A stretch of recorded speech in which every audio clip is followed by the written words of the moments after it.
點解命運要咁殘酷？我最唔想見到嘅女人，居然咁啱喺呢度俾我見到佢。佢真係好樣衰啊！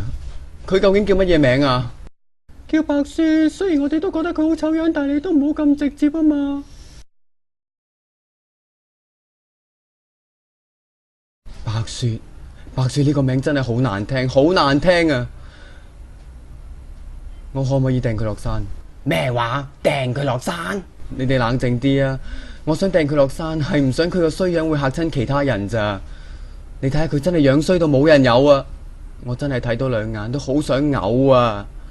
一定要將佢掟落深谷，先唔會俾其他人見到佢個衰樣噶。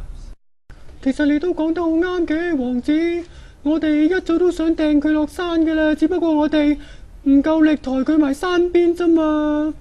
俾佢掟啦！你掟啦！多謝你哋啊！只要我一搵到地方掟佢落去，我就會即刻話俾你哋知噶啦。等你哋以後唔好接近嗰度啊嘛。人嗌！